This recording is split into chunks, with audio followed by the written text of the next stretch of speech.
Bonjour à toutes et à tous, très heureuse de vous accueillir dans ce Forum Libé organisé avec Solutions Solidaires, un collectif de présidentes et de présidents de départements engagés pour tester de nouvelles formes de solidarité. Aujourd'hui, nous allons débattre d'un sujet qui revient ces temps-ci avec force dans l'actualité, le revenu de base. Et oui, et si son heure était venue? Nous avons vu combien certains ont été fragilisés par la crise économique générée par la crise sanitaire, et notamment les jeunes. Longtemps considéré comme une utopie, assimilé par la droite à de l'assistanat, le revenu de base pourrait être le sujet du débat de la campagne présidentielle, du moins l'espérons-nous. Alors, nous allons débattre de ce sujet au cours de 3 rencontres organisées sur 3 thèmes différents afin d'être le plus complet possible sur ce sujet. La première rencontre vise à comprendre si le revenu de base est un choix de société. Elle réunit Jean-Luc Glaise, président du département de la Gironde, Gaspard Koenig, philosophe et président du think tank Génération Libre, et enfin Danielle Linhart, sociologue du travail et directrice de recherche au CNRS. Bienvenue à tous les 3. Alors, Jean-Luc Glaise, le revenu de base, ce n'est pas la même chose que le revenu universel que proposait Benoît Hamon lors de la dernière campagne présidentielle. Dites-nous un peu quel dispositif précis vous voyez dans vos rêves les plus fous et pourquoi, à votre échelle, cela vous paraît si important de le mettre en place. Merci, bonjour, merci pour cette collaboration, en tout cas cette possibilité de parler de ce sujet qui est un sujet, me semble-t-il, de société, et je dis me semble-t-il, nous semble-t-il, puisque nous sommes pas mal de présidents de département nous être intéressés à cette question. Avant la crise, si vous me permettez une mise en perspective un peu historique avant tout, quels étaient les sujets qui nous ont amenés à réfléchir à une nouvelle protection sociale? D'abord, la question du non-accès aux droits, puisqu'on sait qu'aujourd'hui, le RSA, par exemple, fait l'objet d'un non-accès aux droits pour 30% de ses bénéficiaires potentiels. L'ubérisation du travail, les ruptures des parcours professionnels et des parcours de vie des personnes qui amènent à des reconversions ou à des formations. La question des aidants aussi, qui se trouvent apporter une valeur d'utilité sociale à notre société sans pour autant être considérés dans le cadre d'une protection sociale. Les travailleurs pauvres et les retraités qui, pour un certain nombre d'entre eux, n'arrivent pas à vivre dignement. Et puis les jeunes, dont nous avions déjà identifié qu'ils pouvaient être effectivement une partie de population qui était quelque part un peu des citoyens de non-droit, puisqu'ils n'avaient pas, ils ne pouvaient pas être allocataires du RSA. Nous sommes chargés des solidarités dans les départements, donc la question de la pauvreté, la question de la précarité sont véritablement des sujets que nous cherchons à traiter. Et cette crise sanitaire a amené à démontrer que certaines catégories, les jeunes ou les indépendants par exemple, tombent désormais dans le champ de la pauvreté pour un certain nombre d'entre eux quand ils n'y étaient pas précédemment. Et quand on voit aujourd'hui qu'il a été difficile ces derniers mois de trouver des petits boulots pour les étudiants par exemple, eh bien beaucoup d'entre eux ont dû faire appel à des banques alimentaires ou à des épiceries sociales et solidaires pour arriver à tout simplement subvenir à leurs besoins quotidiens. Donc cette crise Covid a bien démontré, elle a accentué les fragilités sociales, les a aussi un petit peu métamorphosées. Et donc, dans une crise, se pose évidemment la question des ressources et donc la question du pouvoir de vivre. Donc, comment est-ce qu'il est possible de disposer du minimum pour avoir une dignité et une capacité à vivre? Mais il nous semble que pour nous, à côté du pouvoir de vivre, se pose aussi la question du pouvoir d'agir. Le pouvoir d'agir, c'est la possibilité d'émancipation, d'autonomie, de développer des projets, d'œuvrer pour l'intérêt général éventuellement. J'évoquais la question des aidants, mais on pourrait parler aussi des bénévoles, par exemple, dans les associations, d'assurer des formations, des reconversions professionnelles, et puis d'aider donc des proches, ce qui correspond à une valeur d'utilité sociale. Donc, pouvoir de vivre, pouvoir d'agir, pour les deux, il y a une question de ressources. Et donc elles doivent être suffisantes, mais elles doivent être aussi stables. Et donc depuis plusieurs années, nous travaillons donc à un revenu qui soit garanti et qui permette, sans être universel, donc c'est l'objet de votre question, sans être universel, d'être versé sans condition de ressources. Nous, l'universalité, c'était la non-conditionnalité de ressources. Pour nous, il faut qu'il y ait une conditionnalité, il faut qu'il y ait un seuil au-delà duquel ce revenu de base n'est pas versé. C'est donc la différence fondamentale avec l'universalité du revenu universel. Et puis, nous ne voulons pas non plus que ce soit une simple adaptation du RSA, ce qui peut avoir été, à certains moments, y compris au niveau du gouvernement, une tendance qui est aujourd'hui proposée. Et donc, que ça puisse être un vrai complément de ressources pour celles et ceux qui éventuellement n'ont pas suffisamment. Et qui s'élèverait à Donc, des combien? ressources Vous le verriez, Pardon. qui s'élèverait à combien? Alors l'idée, ça serait d'arriver à dépasser le seuil de pauvreté pour pouvoir permettre à la fois à ceux qui sont en situation de pauvreté de pouvoir vivre dignement, mais à celles et ceux qui aujourd'hui sont en situation avec un revenu insuffisant, des femmes souvent qui travaillent à temps partiel. On a vu la question des aides à domicile avec la crise sanitaire par exemple, les familles monoparentales, eh bien que ces personnes-là puissent justement accéder à un revenu qui soit beaucoup plus digne. Donc ressources suffisantes, ressources stables, et donc l'idée c'est qu'il soit automatique pour éviter la question du non-recours, qu'il soit inconditionnel, ce qui ne veut pas dire qu'il n'y a pas un accompagnement, bien au contraire, l'idée c'est d'avoir un accompagnement renforcé pour aider au parcours de vie, à l'autonomie, à l'émancipation, et qu'il soit ouvert aux jeunes parce qu'ils sont citoyens de plein droit et qui sont aujourd'hui quelque part non considérés par une partie de la protection sociale. Voilà le modèle que nous proposons nous, donc qui est différent du revenu universel, qui serait versé à toutes et tous, quels que soient les moyens dont on dispose aujourd'hui. Pour nous, il y a nécessité d'avoir une dégressivité et une condition de ressources, et au-delà d'un certain seuil, de ne pas verser ce revenu. Et du coup, le RSA, par rapport au RSA, comment vous le voyez? Alors d'abord, le RSA nécessite une demande, un dépôt de dossier, ce qui d'ailleurs justifie une partie du non-accès au droit. Pour nous, l'automaticité permet d'éviter la question de ce dépôt de dossier, de cette requête administrative préalable à l'obtention du revenu. Et puis le RSA induit aussi le contrôle, puisqu'à posteriori, au bout de 3 mois, il y a contrôle sur le RSA qui a été perçu 3 mois avant, avec parfois des situations qui sont compliquées, qui nécessitent le remboursement d'indus. Eh bien, tout cela est compliqué à mettre en œuvre aujourd'hui avec l'impôt à la source qui est désormais qui permet désormais de connaître les revenus des personnes quasiment en temps réel. Et bien, il y a une possibilité d'automaticité, une possibilité d'inconditionnalité derrière dans le versement de ce revenu de base. Donc, c'est une des formules que nous proposons dans le cadre de notre expérimentation. J'insiste là-dessus, nous souhaitons expérimenter. Nous avons toujours dit que nous n'avions pas de dogme et de certitude sur le sujet du revenu de base, mais nous sommes une vingtaine de présidents de département à vouloir expérimenter le revenu de base que nous proposons de manière à pouvoir l'évaluer à l'issue et voir si effectivement il mérite d'être généralisé, ce qui n'est pas ce que propose le gouvernement aujourd'hui avec le revenu universel d'activité, qui d'ailleurs n'a d'universel que le nom, et qui serait d'emblée généralisé. Il nous semble que c'est une erreur. Il vaut mieux expérimenter préalablement. Merci beaucoup. Gaspard Koenig, alors vous êtes donc philosophe, comme je l'ai précisé dans votre présentation, plutôt libéral, et pourtant vous pensez que le revenu de base rend possible une infinité de choix individuels, ça m'intéresse beaucoup, et que de cette multiplicité peut naître une société nouvelle. Et par les temps qui courent, ça fait assez rêver. Oui, mais vous allez voir que le libéralisme fait rêver.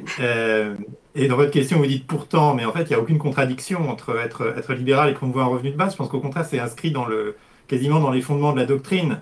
Si on la prend au sérieux, si on arrête d'associer le libéralisme au capitalisme de connivence ou au monétarisme des années 70, le libéralisme, c'est une philosophie de l'homme et de la société qui nous vient des Lumières, qui recouvre tous les sujets institutionnels, sociaux. Et vous voyez que l'inventeur un peu de la notion, qui est Thomas Paine dans la justice agraire, est un héritier de Locke, que John Stuart Mill comme Hayek en ont parlé, que Milton Friedman a fait une proposition d'impôt négatif, qui a d'ailleurs été reprise en France sous la plume de Stoléru, et qui a d'ailleurs alimenté les débats qui ont conduit au SMIC puis au RSA. Donc tout ça, il y a une longue histoire, en fait, y compris en France, du revenu universel. Bon, tout ça, c'est évidemment déjà dans la tradition plutôt libérale. Et la raison philosophique profonde, c'est que si l'idée est de rendre l'individu libre, eh bien, il faut évidemment le rendre d'abord et avant tout libre de la contrainte économique, dans ce cas-là de plus cruel, qui ne permet pas de négocier et qui astreint à un travail ou à une vie qu'on n'a pas choisi. Le but du jeu d'un libéral, c'est que les gens aient la capacité de choix maximale. Et donc pour cela, il faut avoir une certitude qu'on ne va jamais tomber dans la misère. Et le moyen le moins paternaliste de le faire, c'est précisément de verser un revenu qui est inconditionnel. Et je rejoins beaucoup de choses qu'a dit Jean-Luc Glaize, pas tout d'ailleurs, il y a 3 points sur lesquels j'aimerais revenir. Le RSA tel qu'on le conçoit aujourd'hui, par exemple, part d'une bonne intention, mais induit des procédures de contrôle et de surveillance qui sont absolument insupportables. Le Secours catholique fait régulièrement des rapports là-dessus. Le dernier est sorti en avril et il montre à quel point il est encore plus cruel pour les gens les plus démunis d'être confrontés à l'administration qui fait des procès pour indus, qui leur fait remplir des formulaires parfois humiliants Et c'est ce ou qui fait incompréhensibles. que beaucoup passent à côté. C'est ce qui fait que beaucoup passent à côté. Il fait que donc un tiers passe à côté, mais même dans ceux qui l'ont, après vous l'avez, mais vous changez de département, du coup il faut refaire votre dossier, ou bien on dit que vous êtes conjugalisé parce que vous vivez avec quelqu'un, donc vous avez droit à une autre somme, et puis il y a des procès hallucinants où l'administration contrôle le nombre de brosses à dents dans la salle de bain pour savoir si véritablement vous êtes en couple ou simplement en cohabitation. Donc ça rentre en fait dans des degrés d'intrusion qui sont incroyables et qui sont liés à la conditionnalité. Quand vous avez une conditionnalité, bah, vous avez de la vérification et du contrôle. Et c'est Foucault qui, en analysant le revenu de base, d'ailleurs dans ses cours sur le libéralisme, dans ses leçons de biopolitique, explique qu'effectivement, ce serait une révolution dans la manière dont on conçoit la politique sociale depuis maintenant un siècle et demi, parce qu'on donnerait un revenu sans contrepartie. Et aujourd'hui, si vous regardez bien les détails de versement du RSA, par exemple, vous voyez que les gens doivent prouver, ou franchement faire semblant de prouver, qu'ils cherchent un emploi. C'est-à-dire que même quand on aide, la société aujourd'hui n'aide pas de manière inconditionnelle. Elle aide en échange de quelque chose. Pourquoi? Parce qu'elle s'organise architectoniquement sur la valeur travail, en disant, voilà, il faut que tout le monde travaille pour contribuer à la production collective. Et peut-être que c'était quelque chose qui pouvait se penser à une époque où il fallait effectivement travailler plus pour assurer la croissance des richesses et la prospérité. Je pense qu'aujourd'hui, on a atteint un point d'abondance, comme disent certains auteurs, et qu'il faut justement décrocher la notion de revenu de la notion de travail pour précisément permettre à chacun de faire ses choix. Et c'est là que je reprends un peu l'intitulé du forum Choix de société. Il y a le choix individuel avant tout. La beauté du revenu de base, c'est qu'ensuite, on ne vous demande rien. Vous en faites absolument ce que vous voulez, sans contrôle ni contrepartie. Donc si vous voulez vous mettre à la permaculture dans la Creuse pour essayer et pour avoir cette stabilité financière qui permet justement d'entreprendre, d'essayer, de rater, de recommencer, vous pouvez. Si vous voulez l'utiliser pour partir en vacances, vous pouvez. Enfin bref, l'individu est responsable de ses choix et ça part du pari que c'est pas parce qu'on est démuni qu'on n'est pas capable de faire les bons choix pour soi-même. Et moi, quand la droite dit que le revenu de base, ça risque de favoriser l'assistanat, qu'est-ce que vous répondez à ça? Et l'assistanat, c'est aujourd'hui, puisqu'on demande aux gens toutes sortes de conditions de manière très paternaliste. Moi, j'ai été voir et toutes les expérimentations qui ont été faites dans le monde, et Dieu sait s'il y en a eu, c'est pour ça que je pense qu'aujourd'hui, il faudrait directement passer au revenu universel ou au revenu de base sans encore passer par le stade de l'expérimentation. Ça fait 50 ans qu'il y a des expérimentations, et qui donnent toujours la même chose, y compris par exemple en Inde, au Madhya Pradesh, où Guy Standing a fait une expérimentation très scientifique et montre que quand on donne le revenu, les gens l'utilisent à bon escient et les gens l'utilisent de manière différente, de manière différenciée. Et que bien sûr, ça fait augmenter le taux d'activité parce que du coup, les gens se projettent dans l'avenir et donc entreprennent, même de manière très modeste en l'occurrence. Moi, j'ai été visiter un village au Brésil à 2 heures de Sao Paulo, où il y a en cours une expérimentation, disons une petite mise en place très locale du revenu universel. Et j'ai vu qu'effectivement, les gens, certains l'utilisent qui ont l'esprit d'entreprise pour prendre des cours de coiffure, pour fonder un salon de coiffure, certains l'utilisent pour s'acheter des billets de train pour aller travailler à la ville, certains l'utilisent pour payer les lunettes de leur fille. Enfin bref, chacun vit sa vie, et même dans un petit village au fond du Brésil, chacun a une vie différente. Et c'est pour ça que c'est une politique individualiste, je sais que c'est un mot qui effraie, mais en tout cas fondée sur l'individu et sur sa capacité aussi de diverger du reste du groupe. C'est pour ça que ce n'est pas un choix de société au sens où on donnerait à tout le monde la même direction pour aller ensemble vers un avenir commun. C'est tout l'inverse, c'est qu'on donne à la possibilité à chacun de forger sa propre utopie. Et comme dit Philippe Van Parijs, qui lui est un réel libertarien, un philosophe belge, qui pour moi a été le plus loin dans la conception du revenu universel, à la fois sur le plan pratique et sur le plan philosophique, il dit au fond, si quelqu'un veut faire du surf à Malibu, il a une célèbre controverse avec Rawls sur la question du surf à Malibu, si quelqu'un veut faire du surf à Malibu, c'est-à-dire avec son revenu de base, c'est-à-dire ne rien rendre à la société, en imaginant qu'un surfeur ne rend rien à la société, juste être heureux. Eh bien, juste ça, c'est une victoire pour la société. Ça veut dire qu'un individu a pu choisir ses propres valeurs et aller jusqu'au bout, les mener à bien. Alors maintenant, j'aimerais bien entendre Daniel Linhart, donc qui est sociologue, qui est plutôt positionné à gauche, hein, si je puis je ne sais pas si je peux le dire comme ça, mais c'est ça qui est intéressant justement par rapport à Gaspard Koenig, c'est que vous êtes plutôt de gauche, mais vous n'êtes pas très favorable au revenu de base. Alors expliquez-nous pourquoi. Alors oui, c'est-à-dire que toute chose égale par ailleurs, effectivement, l'idée du revenu de base ou du revenu universel paraît tout à fait juste, progressiste, préoccupé du sort des plus défavorisés et donc semble porteur d'une solution pour des gens qui souffrent à l'heure actuelle de pauvreté. Alors, je dis bien que toute chose égale par ailleurs, je crois que tout le monde ne pourrait être que d'accord avec ces initiatives qui prétendent aider les plus en difficulté ou qui, alors ça c'est l'autre versant plus libéral, pourrait garantir à chacun le choix de sa vie et de n'être pas dépendant du marché du travail. Mais il se trouve que moi je suis sociologue du travail, que j'étudie depuis de nombreuses années la place et le rôle du travail dans notre société et que je considère qu'il représente un enjeu fondamental. Auquel nous ne devons pas renoncer, surtout dans l'idée d'améliorer la situation du travail dans notre société à l'heure actuelle. Parce que ce qu'on peut observer en réalité, c'est que ce monde du travail nous apparaît comme dur, injuste, et puis c'est vrai qu'il est relayé par les masses médias comme étant un lieu de souffrance, de burn-out, de risques psychosociaux, de suicide au travail, et aussi avec ces partitions injustes où certains n'ont pas accès de façon pérenne à des emplois ou sont confrontés à des emplois à temps partiel. Et donc il y a cette idée que voilà, le panorama du marché du travail, la façon dont nous travaillons, la façon dont la majorité des salariés sont mis au travail est insatisfaisante, et donc il faut penser autrement.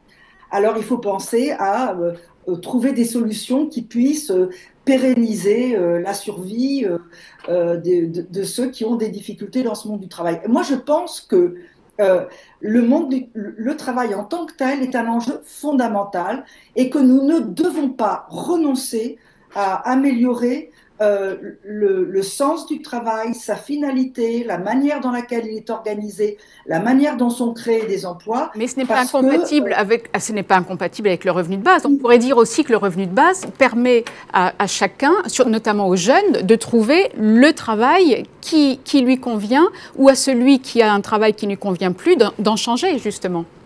Oui, c'est-à-dire qu'on va atomiser la société, effectivement, que comme ça a été bien dit tout à l'heure par Gaspard Koenig, on va vers une sorte d'individualisation où chacun aura un choix de vie, mais si nous voulons positionner le travail comme un enjeu de société, il nous faut passer par des capacités collectives de penser autrement le travail et d'imposer cette idée que le travail n'appartient pas unilatéralement aux directions d'entreprise, que les entreprises elles-mêmes n'appartiennent pas unilatéralement aux directions, et qu'il est impérieux, plus que jamais maintenant, parce que nous sommes à un véritable carrefour historique, de repenser nos modes de consommation et nos modes de production, à la fois si l'on veut prendre en considération la question du bien-être des salariés, la question de la réelle satisfaction des besoins des usagers et des consommateurs, qui pose un véritable problème, puisque maintenant il y a un déchaînement de l'usage et du recours aux neurosciences, à l'intelligence artificielle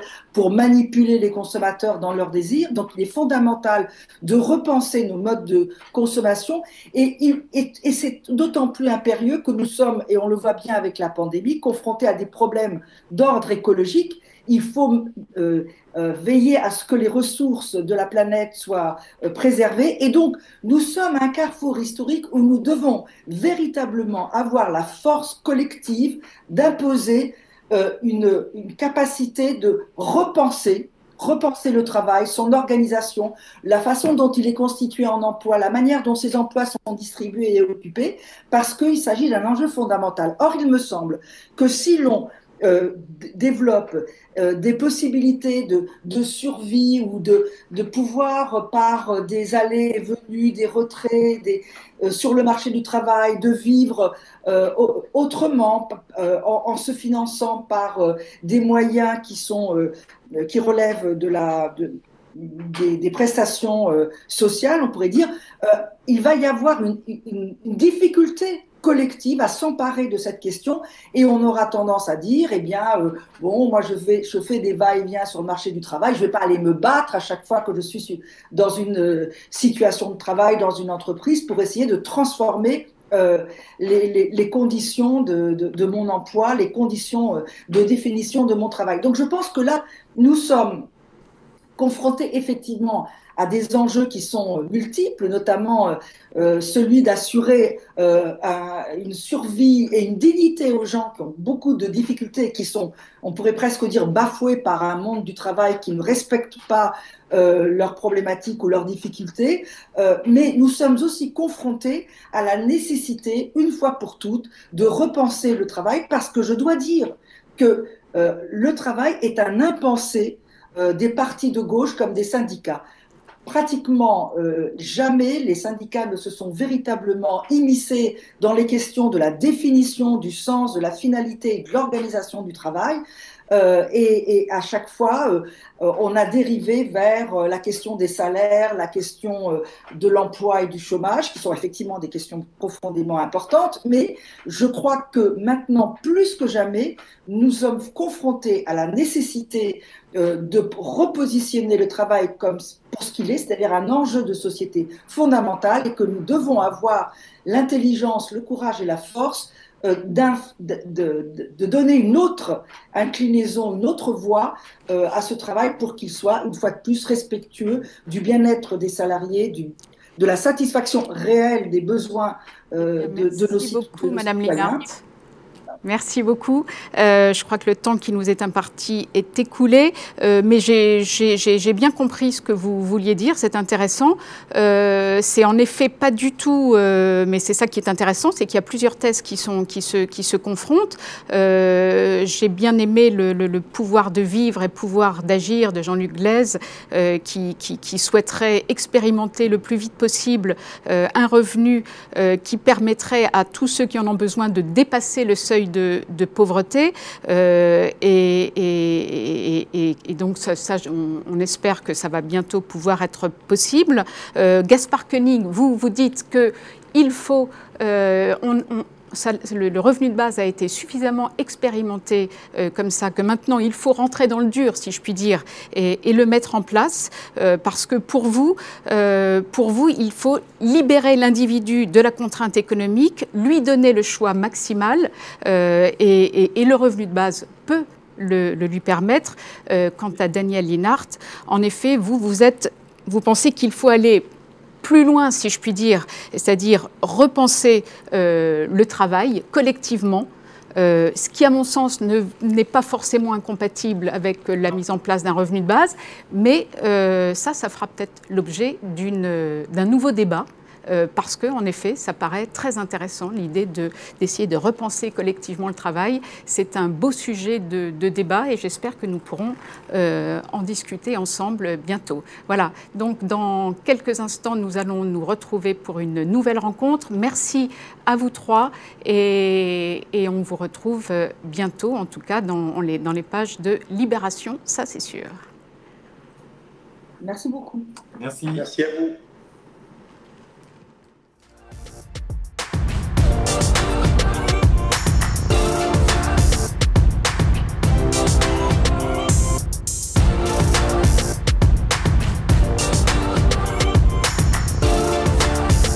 Alors, nous venons de débattre du choix de société que pouvait être ce revenu de base. Maintenant, nous allons essayer de cerner les contours de ce revenu de base. Et nous allons en discuter avec Benoît Hamon, fondateur du mouvement Génération, ancien ministre, et évidemment celui qui a porté l'idée de revenu universel lors de la dernière campagne présidentielle, mais aussi avec Camille Landé, économiste à l'École d'économie de Paris, et Jésabel Coupé-Soubeyran, économiste, maîtresse de conférences à Paris 1, Panthéon-Sorbonne.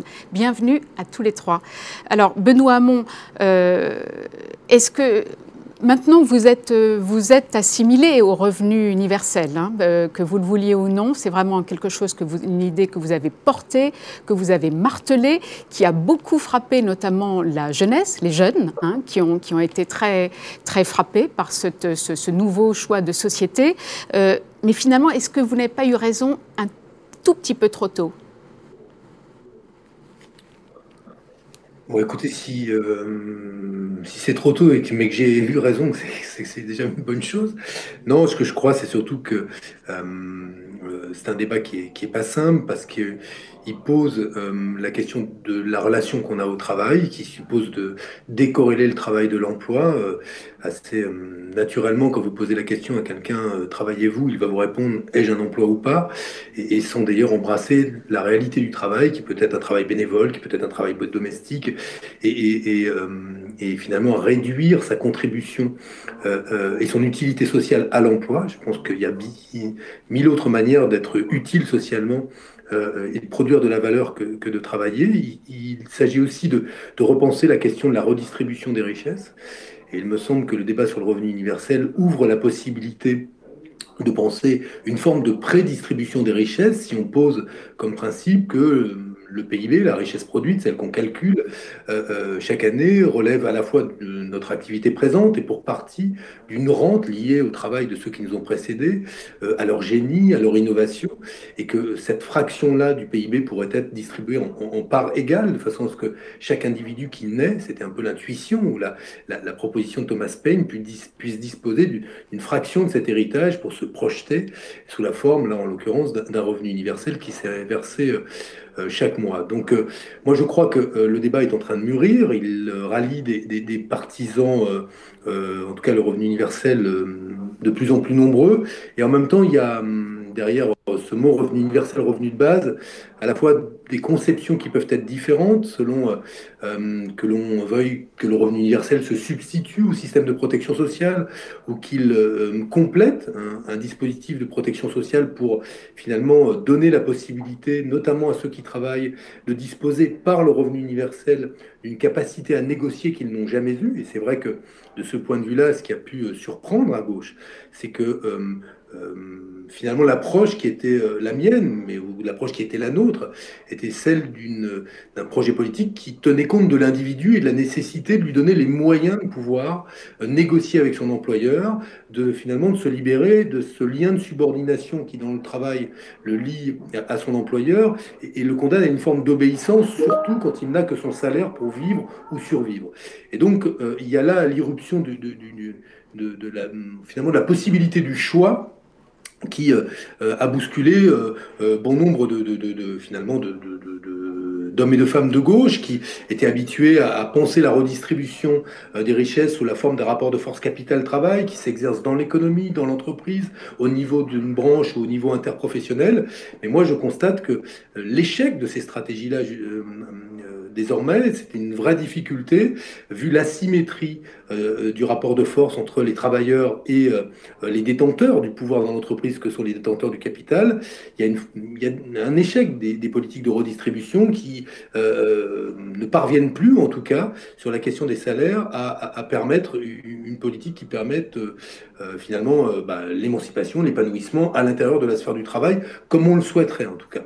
Donc le revenu universel, il vient finalement déplacer en partie le rapport de force, puisqu'en prédistribuant la richesse, il rééquipe finalement au pouvoir les individus et donne la possibilité d'action collective finalement dans l'entreprise et dans l'économie, beaucoup plus forte que ce qu'on connaît et donc vous tenez mordicus au revenu universel, hein, le plus qu'au revenu de base.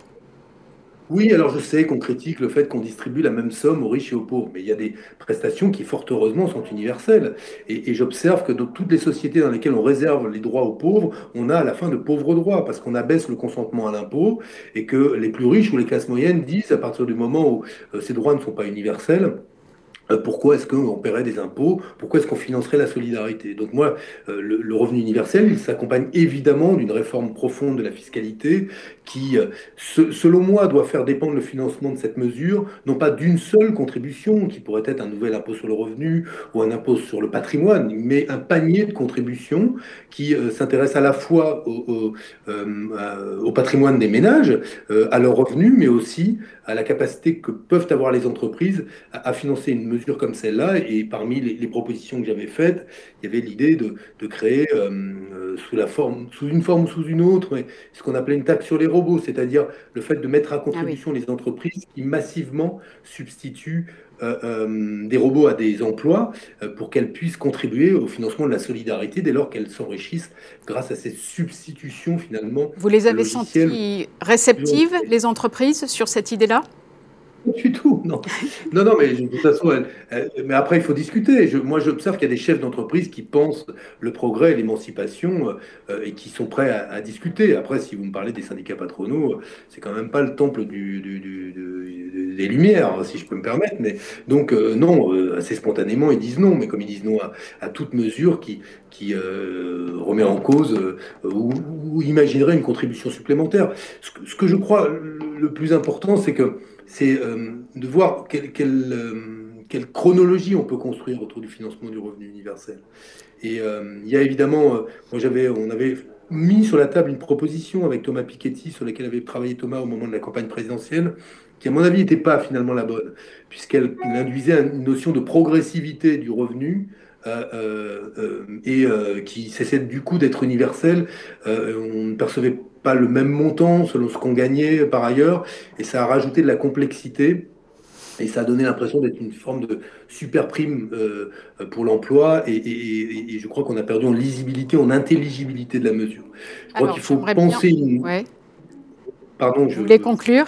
Avant que je passe la parole à Camille Landais. Non, écoutez, non, mais on a encore besoin d'un travail un peu culturel sur la question du travail et des représentations qu'on en a pour nous aider à convaincre ceux à qui ça profiterait le plus, paradoxalement, les classes populaires et les classes moyennes, et qui sont assez spontanément très méfiantes à l'égard de cette mesure parce qu'ils ont l'impression qu'on va leur baisser le salaire ou que ça va profiter qu'aux plus paresseux. Et donc, je crois que ce travail-là est encore devant nous. Merci beaucoup, Benoît Hamon. Camille Landais, c'est quoi un revenu universel crédible et ambitieux, selon vous? Écoutez, c'est difficile parce que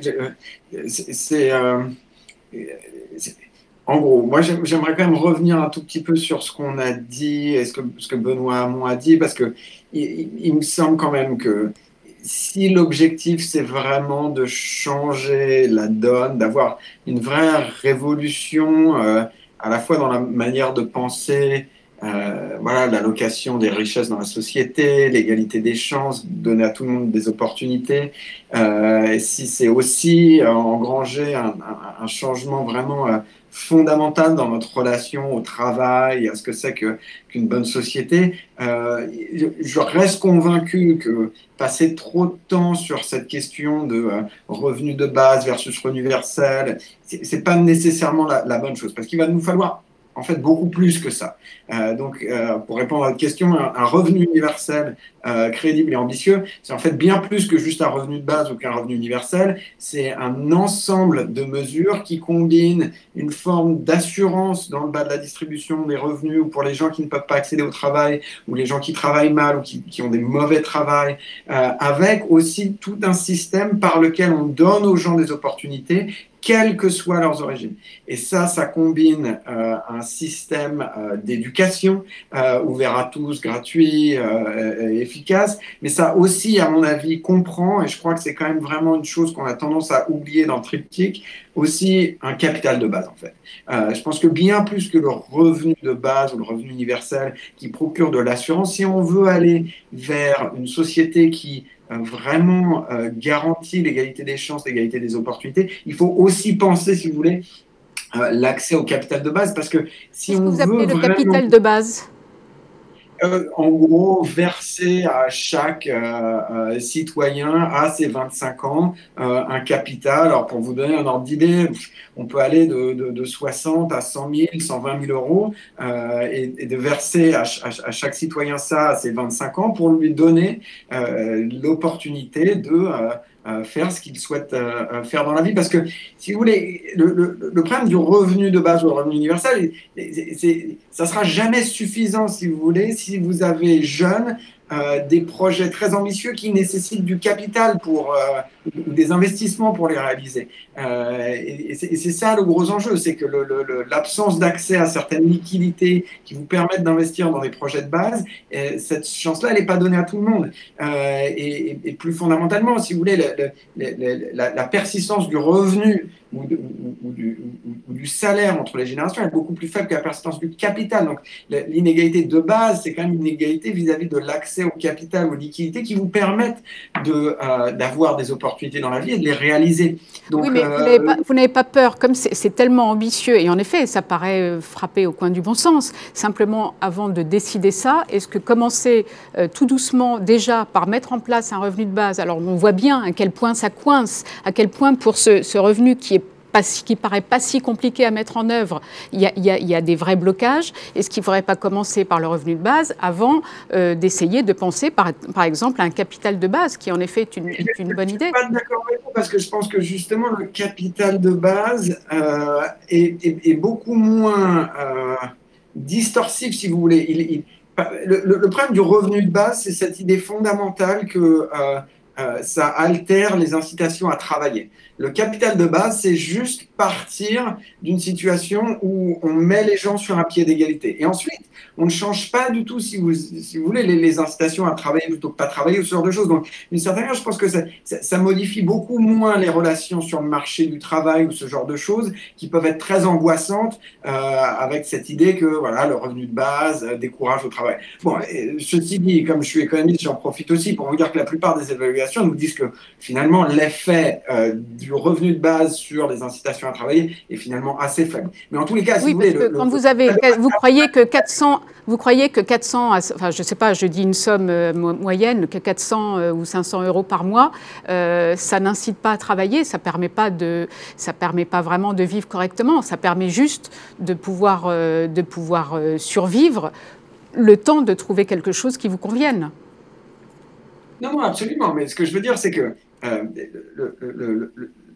tout le débat en France autour du revenu universel, c'est pas tellement la question de savoir si on peut avoir accès à un revenu de base. D'une certaine manière, on a un certain nombre de mécanismes d'assurance sociale et de minima sociaux qui peuvent, pour la plupart des gens, garantir ce revenu de base. Alors maintenant, on peut dire le RSA, c'est pas assez. On peut dire il y a tout un tas de problèmes vis-à-vis de l'accès parce que tous les gens ne demandent pas le RSA ou il y a trop de problèmes vis-à-vis des conditionnalités qu'on impose ou des contrôles qu'on impose. Donc on peut changer tout ça. Mais si vous voulez, je pense que le revenu de base, il n'est pas tellement autour d'une question de est-ce qu'il nous manque un outil fondamental pour préserver les revenus dans le bas de la distribution? Parce qu'on en a des outils.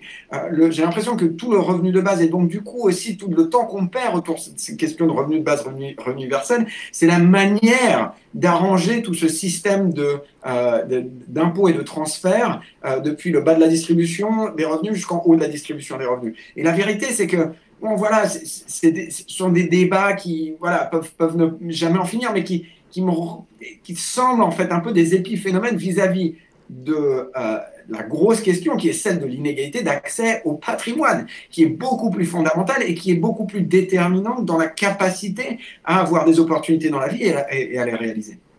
D'accord, j'ai compris. Merci beaucoup. Alors maintenant, j'aimerais bien parler gros sous avec vous, Isabelle Coupé-Soubeyran. Parce que c'est chouette de mettre en place un revenu de base, mais comment on peut le financer? Ouais, c'est vrai que c'est une question qu'on n'aborde pas énormément. Alors, donc c'est celle que j'aimerais bien aborder. Cela étant, j'aimerais bien vous dire au préalable que personnellement, j'ai vraiment pas d'idée arrêtée en fait sur le revenu universel. J'entends les arguments des uns, les réticences des autres. Il me semble absolument essentiel de tout faire pour que les gens qui ont un travail salarié puissent vivre décemment de leur salaire. Donc j'entends bien les réticences qui mettent en avant les difficultés qu'il pourrait y avoir au niveau du travail si on encourageait ce type de projet. Il me semble aussi absolument essentiel que les petits revenus soient accompagnés d'aides sociales, que ceux qui sont au chômage perçoivent une indemnité leur permettant de se retourner, de prendre le temps de retrouver un travail correspondant à leurs compétences, à leurs souhaits, que les petits revenus, je l'ai dit, perçoivent des aides sociales, mais on voit bien quand même que le contexte est en train d'évoluer profondément.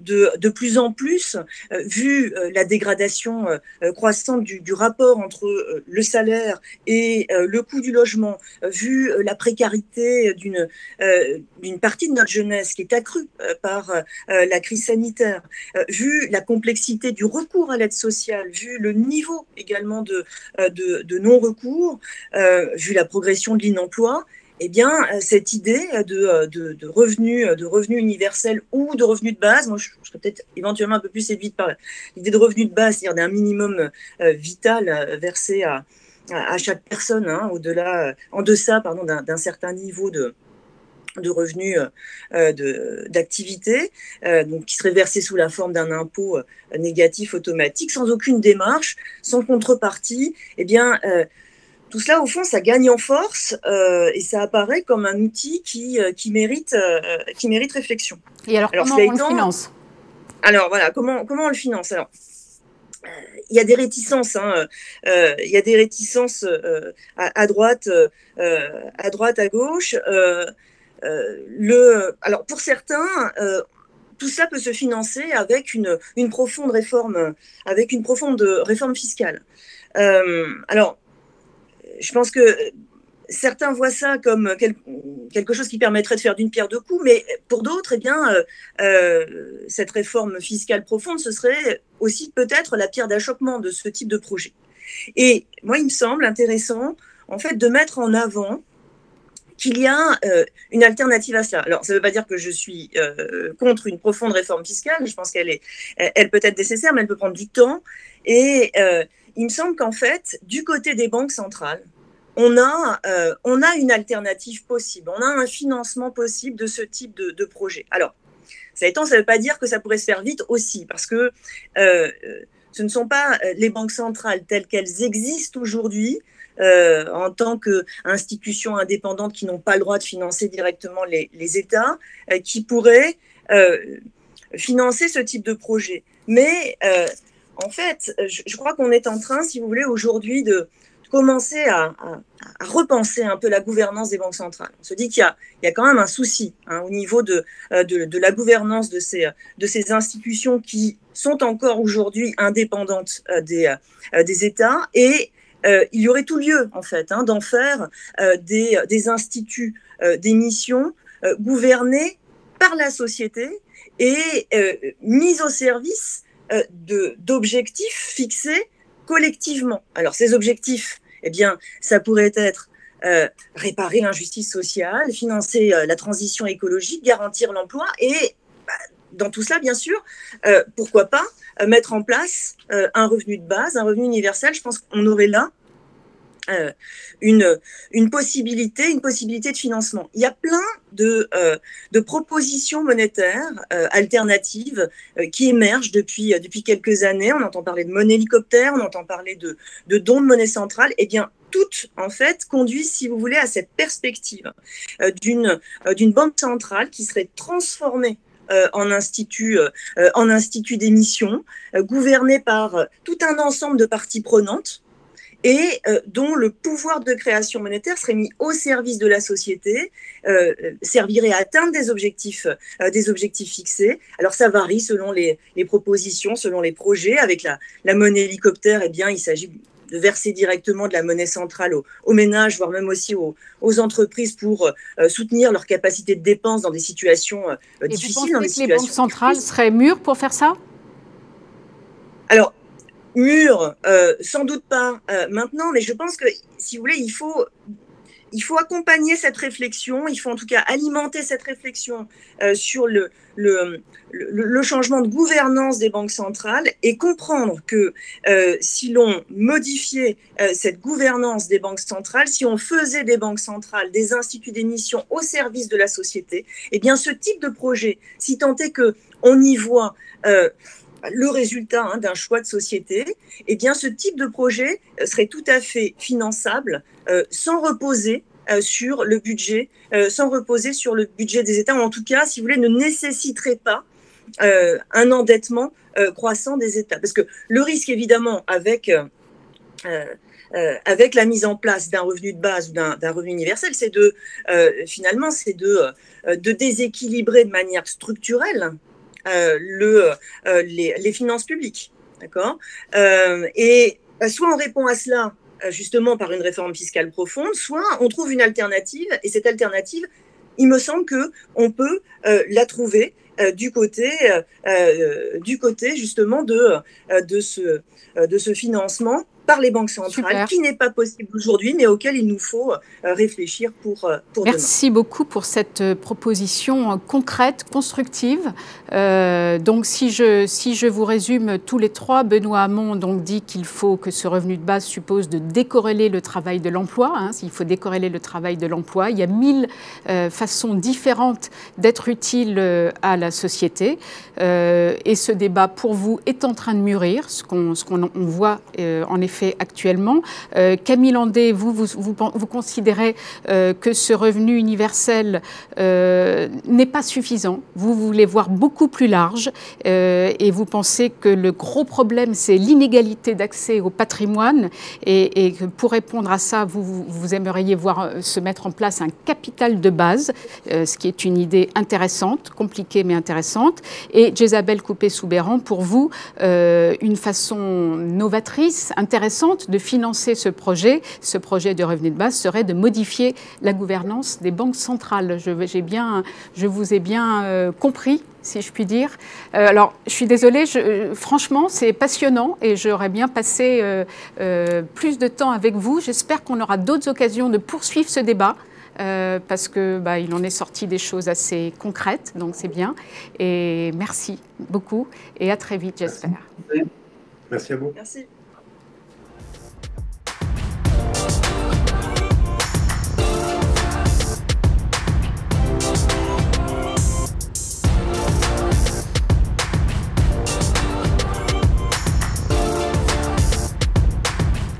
Alors, nous avons évoqué le choix de société que représentait le revenu de base, puis nous avons essayé d'en définir les contours. Notre troisième et dernière table ronde est consacrée aux jeunes, parce que finalement, on a tous été considérablement marqués par ces files d'attente devant la soupe populaire de tous ces jeunes qui n'avaient pas de quoi se nourrir pendant cette crise économique générée par la crise sanitaire. Et c'est là où beaucoup se sont dit, si un revenu de base avait été en place, est-ce que on aurait pu éviter de voir ces images d'un autre temps? Alors, ce débat réunit Martin Hirsch, directeur de la PHP, ancien ministre, à l'origine du RSA, le revenu de solidarité active, et favorable à un RSA jeune, vous allez nous l'expliquer. Il réunit aussi Anne Muxel, sociologue et politologue, directrice de recherche au CNRS et au CEVIPOF, et enfin Pierre Ducrozet, écrivain, voyageur, si j'en crois votre dernier roman. Alors, Martin Hirsch, vous dites que le revenu universel ne permet pas de répondre aux besoins de formation et d'emploi. C'est assez intéressant parce que vous êtes d'accord sur la base, si je puis dire, mais vous pensez qu'il manque quand même ce volet formation et emploi qui permet aux jeunes de rentrer dans la vie active et qu'il faudrait donc une contrepartie à ce revenu de base. C'est bien ce que j'ai compris dans votre propos. Oui, c'est à peu près ça. Sur le débat, il ne faut pas oublier que les jeunes ont été, par une sorte de consensus inactif, exclus du revenu minimum en France depuis 1988. Ils étaient exclus du RMI. Ils n'ont pas été intégrés dans le RSA 20 ans après. Et aujourd'hui, ils sont effectivement, pour une grande partie d'entre eux, sans rien. Alors, penser que parce qu'on a moins de 25 ans, on a moins besoin de manger, de se loger et de se déplacer que quand on a 26 ans, n'a pas de sens. Donc, laisser une catégorie de la population sans revenu est problématique. Je fais juste une petite incise pour dire que l'une des raisons pour lesquelles on tourne souvent autour du pot à cause des jeunes, c'est que les jeunes ont souvent comme caractéristique d'être très différents dans leurs attaches familiales. C'est-à-dire qu'on ne sait pas différencier un jeune qui habite chez ses parents riches d'un jeune qui soit n'a pas de rapport avec ses parents, soit n'a pas de parents du tout riches. Et ça posait un problème depuis longtemps de peur de donner de l'argent à des enfants qui font faire des économies à leurs parents cadres, par exemple. Je ferme la parenthèse. Quand on voit la problématique des jeunes, il y a la problématique de la soupe populaire que vous avez vue, ou plus clairement d'un certain nombre de jeunes effectivement sans revenus. Et puis, il y a deux problématiques en France. Le taux de chômage des jeunes est très élevé, il est plus élevé que le reste de la population. Et puis, l'accès à la formation et l'accès au diplôme est considérablement inégalitaire. Considérablement inégalitaire, puisque quand on regarde cette statistique effrayante, quand vos parents sont diplômés de l'enseignement supérieur, vous avez 3 chances sur 4 d'être vous-même diplômé de l'enseignement supérieur. Si vos parents ne sont pas diplômés de l'enseignement supérieur, vous avez moins d'une chance sur 5 d'avoir un diplôme qui, du coup, va vous aider pour la suite. Et donc, le raisonnement que j'essaye de faire, c'est de dire, si on se contente de donner un revenu entre 18 et 25 ans, on risque de maintenir une population avec peu d'accès à la vie active et pas suffisamment diplômée. Et on risque de mettre toutes ces ressources sur ce revenu et d'avoir concentré tellement d'efforts pour faire cela, parce qu'on parle de plusieurs milliards qu'on n'arrive pas à mettre aujourd'hui sur les bourses ou sur d'autres dispositifs, qu'on risque de peut-être soulager un peu pendant quelques années et de maintenir dans la pauvreté pendant de longues années. Quand on s'était penché sur la jeunesse il y a quelques années, ce qui a conduit à rajouter un mois de bourse en plus, puisqu'il n'y avait pas de mois de bourse pendant le mois de septembre, de faire créer le service civique, de mettre en place un certain nombre de choses, on avait cherché le pays qui avait le mieux réussi. C'était le Danemark, et le Danemark a réussi à la fois réduire considérablement le chômage des jeunes et la pauvreté des jeunes, en mettant un revenu conditionné. C'est-à-dire, pour être très brutal, il y a une garantie de revenu pendant qu'on est jeune, mais pas de revenu si on n'accepte pas les emplois proposés ou si on ne s'inscrit pas dans un parcours de formation qu'on peut choisir, mais si on les refuse tous, on se coupe de la garantie de revenu. Et ça vous paraît bien? Ça vous paraît un bon projet? Je pense. Alors peut-être que c'est parce que je suis vieux et qu'on dira que je suis réac, mais je pense qu'on peut avoir plus d'exigences et qu'il est plus bienveillant d'avoir plus d'exigences vis-à-vis des jeunes que vis-à-vis de quelqu'un de 48 ans qui est ancré dans son territoire, qui a un métier depuis 20 ans, qui a une charge familiale, qui ne peut pas changer d'endroit où il vit, qui est difficile de changer de travail, de changer de cadre et pour lesquels les mutations ne peuvent pas être imposées. En revanche, dire qu'à un jeune,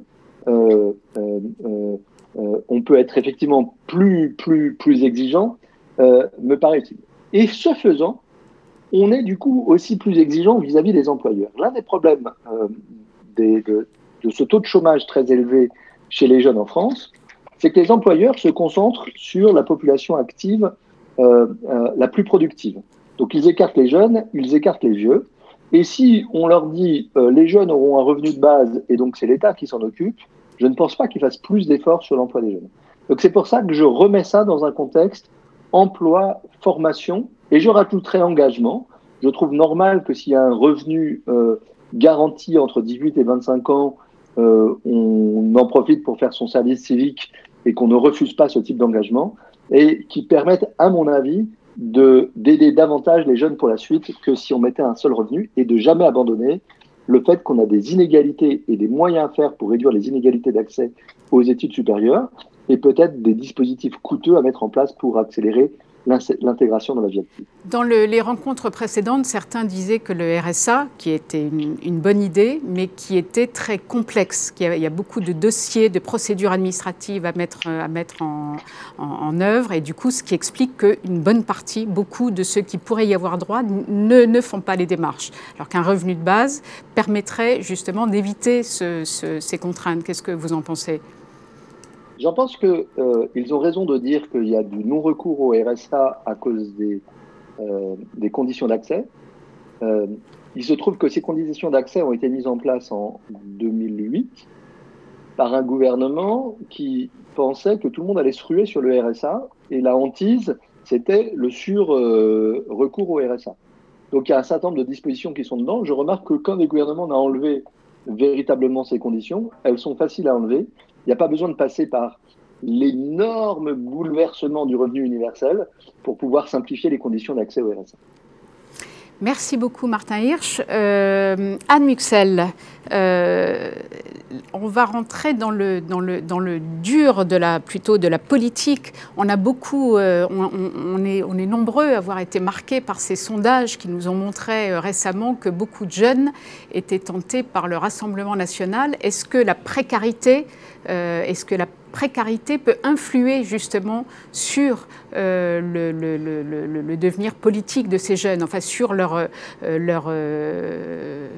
aspiration à rejoindre tel ou tel parti?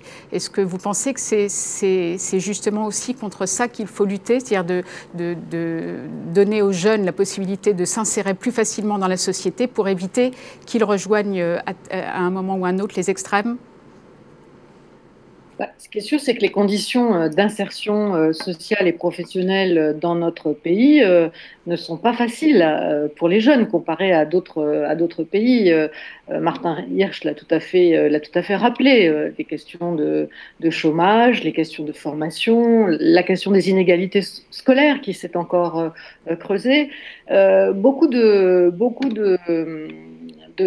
points, effectivement, rendent le parcours d'entrée des jeunes dans la vie sociale adulte ou préadulte même, qui suppose l'accès à une certaine autonomie financière, mais aussi une autonomie en termes de lieu de vie, de résidence, d'indépendance par rapport à sa famille, à ses parents. Et surtout une reconnaissance de la part de la société, c'est-à-dire obtenir un travail à la hauteur de ses qualifications. Et c'est vrai que ça, c'est quelque chose qui évidemment touche au premier chef des jeunes peu ou pas diplômés, peu qualifiés, mais ça touche aussi les plus diplômés. Hein. Il y a aussi des jeunes qui ont tout un parcours de longues études supérieures et qui vont de stage en stage et qui ont du mal aussi à s'insérer sur le marché du travail à la hauteur de leurs qualifications dans de bonnes conditions. Donc on est une société en France où finalement la jeunesse souffre d'un problème de reconnaissance d'un ensemble d'acteurs à tous les niveaux, hein, les acteurs politiques, mais aussi les entreprises. Plus qu'ailleurs en Europe. Plus qu'ailleurs en Europe. Oui, probablement, plus qu'ailleurs en Europe. Je pense que vraiment la question de la reconnaissance de l'utilité sociale de la jeunesse dans notre pays est vraiment une faille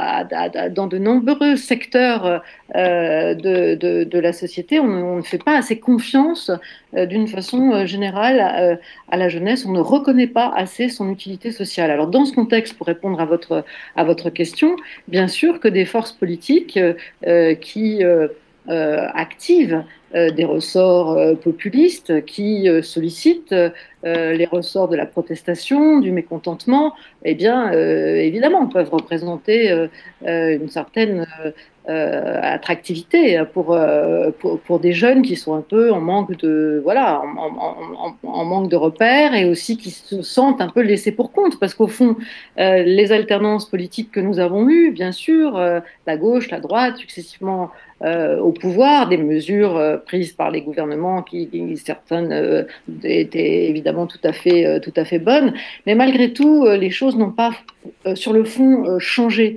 Depuis très longtemps maintenant, les jeunes savent que ce parcours d'entrée dans la vie sociale adulte dans notre pays est un parcours d'obstacles.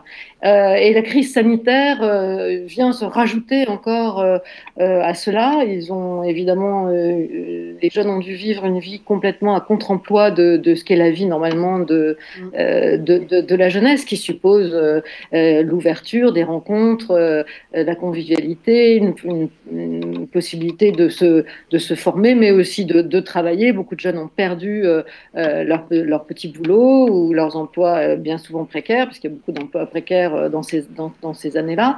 Et donc, évidemment, donc il y a une crise qui est venue se surajouter à d'autres crises, hein, la crise aussi du rapport à la politique. Et donc, ce sont des jeunes qui sont effectivement confrontés à ces multicrises. Et ces multicrises peuvent déboucher sur plusieurs types de réponses en matière politique, soit le retrait, l'indifférence, l'apathie, hein, qui débouche sur une situation d'anomie. On se retire de la société, on se retire du monde, et en tout cas tel qu'il est proposé et tel que les politiques, au travers de l'offre électorale ou partisane, la proposent, par exemple. Eh bien, voilà, on se replie, on se détourne. Et puis, ça peut aussi déboucher sur de la protestation et sur, voire même, une demande de leadership autoritaire, hein. On voit ça en Europe. Un certain nombre de régimes populistes se développent et peuvent compter sur une partie de la jeunesse qui est mécontente. Et puis enfin, pour ne pas être que pessimiste, parce que je ne suis pas pessimiste, j'ai quand même confiance dans les ressorts de la jeunesse, n'oublions pas qu'on est aussi en face d'une jeunesse qui, justement, devant s'adapter à tout ce parcours d'obstacles, à toutes ces crises auxquelles elle est régulièrement confrontée, et d'ailleurs dans tous les segments de la jeunesse, à certains niveaux bien sûr différents, mais quand même, eh bien, font que c'est quand même une jeunesse qui affirme des capacités de se débrouiller, de trouver d'autres façons de vivre, d'autres circuits d'entraide, qui a des ressorts d'engagement importants, hein. Il n'est pas vrai que les jeunes se désengagent et se replient sur eux-mêmes. Au contraire, toutes les enquêtes récentes montrent qu'ils font preuve d'engagement, de bénévolat, dans tous les espaces, à la fois les espaces de proximité immédiats, mais ça peut être aussi à des échelles plus lointaines, plus larges, plus globales.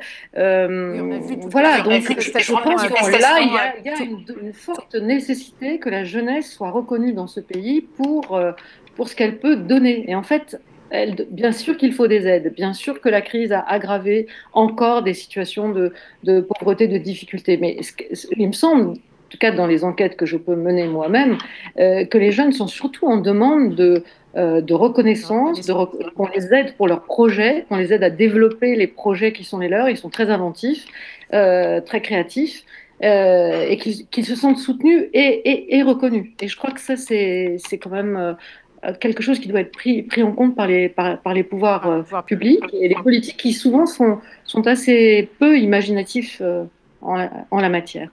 Merci beaucoup. Pierre Ducrozet, justement, ça c'est une très bonne transition parce que vous êtes assez imaginatif.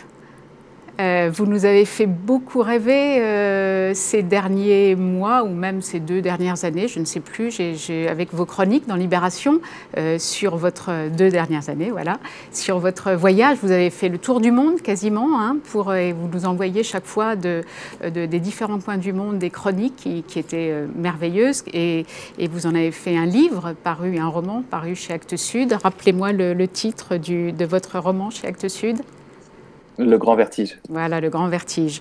Et donc, vous êtes l'archétype de ces jeunes qui se cherchent, qui essayent de trouver des chemins différents pour arriver à réaliser leurs rêves. Je pense que vous avez en partie réalisé ou peut-être en totalité réalisé votre rêve à travers ces voyages. Qu'est-ce que vous pensez de l'idée d'un revenu de base qui permettrait à chaque jeune, d'avoir le minimum pour pouvoir justement trouver le meilleur choix possible, trouver ce qui peut le guider dans sa vie? Je la trouve formidable. Je trouve que ce serait une sorte de nouveau pacte démocratique, social décisif, en fait, une sorte de nouvelle avancée. On en a besoin. Et effectivement, ils en ont besoin en particulier. Voilà, on l'a vu, cette espèce de précarité incroyable qui nous a complètement sauté aux yeux.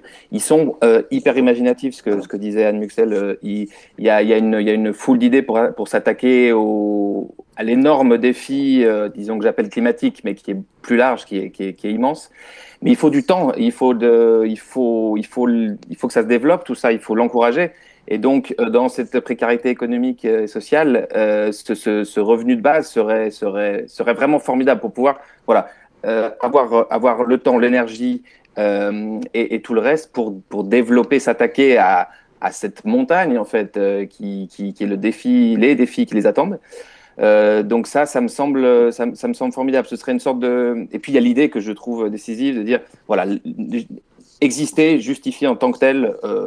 un revenu, une sorte de, qui n'est pas une aide, qui n'est pas qui est bien au-delà. C'est pour ça que c'est une grande révolution. C'est voilà, vivre justifie cela. Et puis il y a si vous avez pu bénéficier de ce revenu de base, ça aurait changé votre façon de vous lancer dans la vie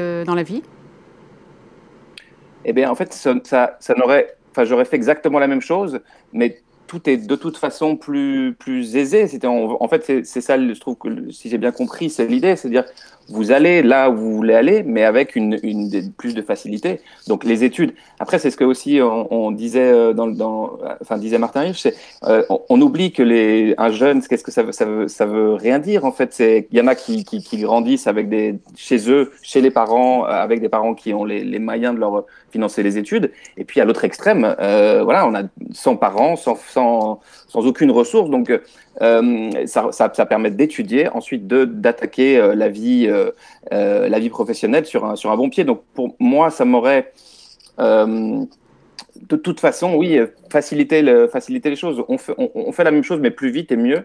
Et je crois qu'au niveau, ce que vous disiez aussi au niveau politique, c'est essentiel. Tout ce marasme-là social, qu'est-ce qu'il va donner au niveau politique? C'est très périlleux. Donc voilà, ça pourrait à plein d'égards aider ces jeunes-là et le reste de la population. C'est le revenu de base. C'est dirigé en 25 ans qui n'ont pas accès à d'autres revenus, mais à tout le monde. Et donc c'est formidable. D'accord. Et bien, écoutez, je crois que nous avons... Il y a cette autre chose qui me passionne. Oui, allez-y. C'est sur le travail, c'est qu'en fait, on a complètement oublié cette chose de dire, oui, on dit le travail épanoui, certes, mais le travail est aussi asservissement et aussi du temps perdu à gagner sa vie au lieu de l'inventer. Donc ça, c'était un débat qui, à 30-40 ans, était très important et qu'on a un peu perdu de vue. Et donc, c'est voilà, réinvestir ça, quoi. Qu'est-ce que c'est que vraiment travailler, contribuer à une société? Est-ce que tous les travaux sont égaux? Non. Et il y en a qui n'épanouissent pas, il y en a qui asservissent. Mais revenu de base et travail ne sont pas incompatibles. Revenu de base et travail ne sont pas du tout incompatibles.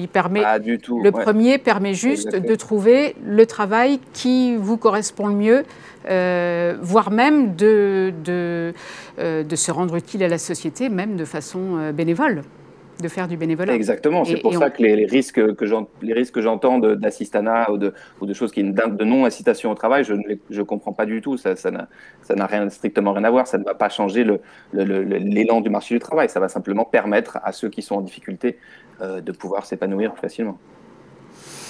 Très bien, merci beaucoup. Si je vous ai donc tous les trois bien compris, Martin Hirsch nous a donné l'exemple de ce pays qui a le mieux réussi à réduire le chômage des jeunes, qui est le Danemark, en mettant en place un revenu conditionnel, ce qui vous paraît une idée intéressante. Et vous voulez surtout remettre ce revenu de base dans le contexte emploi-formation, ne pas faire en sorte que les employeurs aussi y mettent du leur.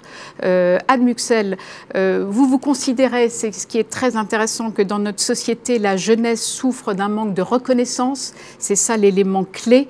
C'est une énorme faille et que du coup, dans cette faille peuvent éventuellement s'engouffrer des forces politiques pas toujours bien intentionnées. Quant à vous, Pierre Ducrozet, vous qui faites partie de cette jeunesse qui essaye d'inventer et de sublimer sa vie, hein, de faire en sorte de réaliser ses rêves, vous constatez que ces jeunes sont imaginatifs, et vous en avez côtoyé beaucoup, des jeunes à travers le monde, et qui sont prêts à se lancer des défis, et que le revenu de base peut leur permettre de réaliser leurs rêves peut-être plus vite et dans de meilleures conditions. Voilà, merci à tous les trois, merci à Solutions Solidaires avec qui nous avons organisé ces différents débats que vous retrouverez bien sûr sur le site de Libération, et j'espère que ça vous donnera envie de poursuivre ces différents échanges avec nous, et surtout lisez Libé bien sûr.